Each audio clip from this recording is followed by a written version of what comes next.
It's Brad's Laboratory. Today I am adding bumper supports to the camper. While the bumper is welded to the steel I-beam, I have seen videos of the bumper falling off when it's overloaded. These supports are just cheap insurance, and I am looking for a bit more storage for the generator, or maybe just the big cooler and a bumper box from a previous video. On my camper, the I-beam is taller than the bumper, so there's this notch underneath of it that the support fits into. The kit comes with 2 brackets, a drill bit, and self-tapping screws, star lock washers, and locking nut.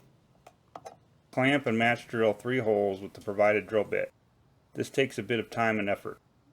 Next, drive the self-tapping screws in with a drill and a socket on an adapter. This requires a drill, as tapping into the steel I-beam is difficult and the drill makes it case.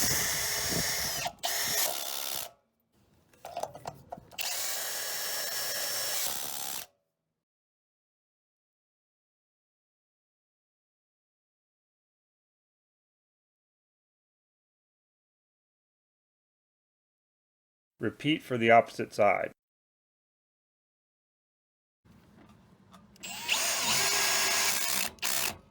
Next, install star lock washers and locking nuts. This provides a triple secure installation. The screws tapped into the steel I-beam, the star lock to keep the nut from coming loose, and the nylon lock built into the locking nut to further keep the nut from coming loose.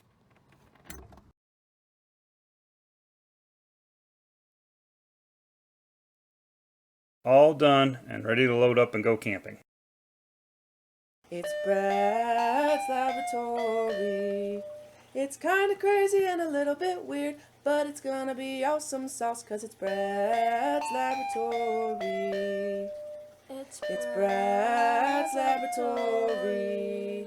So grab a spot, you'll learn a lot, maybe even how to build a robot, 'cause it's Brad's Laboratory.